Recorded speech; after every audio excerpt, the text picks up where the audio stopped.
you are anything like me, you love to travel. But staying secure while you're on the road is different than what you do while you're at home. So today I'm going to walk you through the steps that I take and the products that I use to make sure that I'm staying as safe as I can while I'm traveling.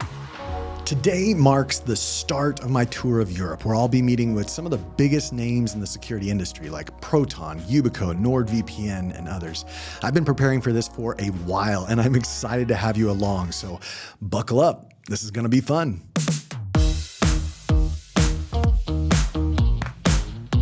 Hold up. There are important parts of security that you have to take care of before you ever start traveling. For example, when I'm traveling internationally, I want to know that if I ever have to hand over my devices to a foreign government, and that's happened to me before, that they won't have access to any of my sensitive data. And this is especially true if you are a business traveler. One of the unique things that I love about my password manager, 1Password, is the ability to turn on what they call travel mode. I keep all my sensitive company logins in a single vault that I tell 1Password is not safe for travel. Then when I go into my account and turn on travel mode, you can watch on my phone as my company vault magically disappears with all of the logins and passwords. The vault still exists, but it's been removed from all of my devices while I travel. I can just go back in and turn it on whenever I want. And a quick note while you're packing, if you need to have a physical 2FA security key with you while you travel in order to log into different online services, and honestly, I need that myself, then make sure that that key is with you on your body at all times. Do not pack that in your checked luggage. And while you're at it, this is a good time to make sure that all of your online accounts have both that primary and a backup key set up, and that you're leaving that backup key behind. My backup key is at my house with my wife, so that if something happens to my primary key while I'm away, I'll still have access to all my accounts. Let's get back to traveling.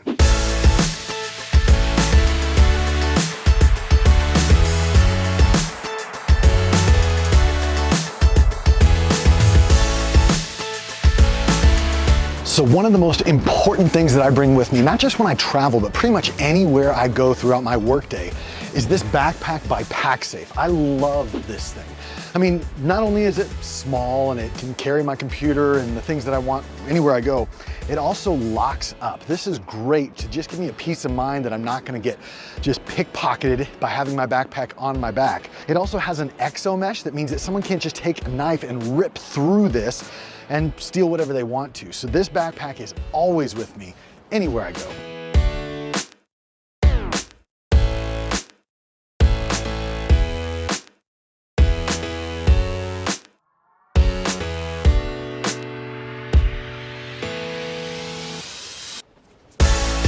So one of the worst things that could happen while I'm traveling is if I lose my bag, especially one that has an important document like my passport or, I don't know, even a camera that I have or all my clothes. And that's why every single one of my bags gets something like an AirTag. I use AirTags. I think they're a great option in order to track the bags that you have. So I've got one in my backpack here. I've got one in my suitcase, and I love being able to get those messages that say, hey, you left your suitcase back at the hotel, or heaven forbid, I leave it at an airport or something like that. And if there is lost baggage, I can track that baggage anywhere. I really think that these AirTags are worth just the 25 bucks I think that they are. Really not that expensive. Sorry, pause here for just a moment. I was not planning on putting all of this to the test for you, but Finnair had other ideas. They have lost my bag. I am in Paris, France right now, and that's my bag in Helsinki.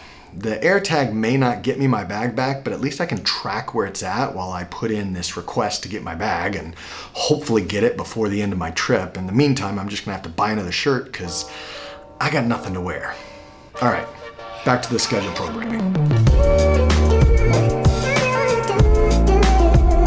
As we travel and move around different places, it's a little bit shocking to find out how much of our movements are being tracked by our phone, our ISP, or even the different apps that we're using. And that's one of the reasons why I started carrying around a Faraday bag everywhere that I travel. A Faraday bag is essentially a sleeve. It comes in a lot of different sizes where you can put in your phone, your tablet, or your computer, and it blocks all incoming and outgoing radio frequencies. This means your GPS won't work. You won't receive any phone calls or text messages. It renders renders your device pretty much unusable while it's in the sleeve, but it also keeps anybody from being able to track anything about what you're doing. Now, I'll be honest, nowadays as I'm traveling, my phone has become super important for everything that I need to do. So it becomes really difficult to find times when it makes sense to put my phone in the Faraday bag. Now, I know some people who travel with two phones and their primary communications device is put in the Faraday bag while they're going around, and they just use the other device for any kind of navigation or things that they need for travel. For me, I try to make it a habit to just put my device in the bag whenever I'm not using it and have that stored in my backpack wherever I'm going.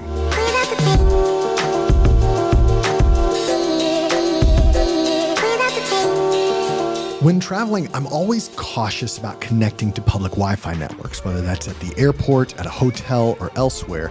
And that's why I always have a VPN downloaded on all of my devices, my computer, my phone, a tablet if I bring one, and I connect to that anytime I connect to a Wi-Fi network. This ensures that every connection to the internet is entirely encrypted, and it reduces the risk of any kind of man-in-the-middle attack. Quick side note, my bag did eventually make it back to me, although it took 2 weeks. And I can tell you one thing, I will not be flying Finnair ever again.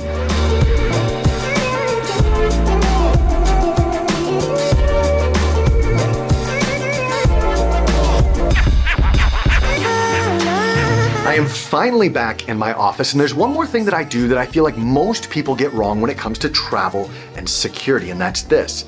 I did not broadcast on Twitter, Facebook, LinkedIn, or any other social media that I was going to be gone on this trip. My family knew, the companies that I went to visit knew, but the general public doesn't need to know that my family is alone or that my office is unoccupied. Everything I tweeted or shared on those platforms was done after I returned from my trip, and I recommend you consider doing the same. You know, there are a number of steps that I take that didn't make this video, and if you want to find out what those are, or just have a checklist ready for yourself next time you're preparing to travel, you can find that right here. And if you've enjoyed following me on this journey, why not follow on this platform as well? All Things Secured is one of the best places to learn how to secure yourself online and maintain privacy with your personal information. Safe travels.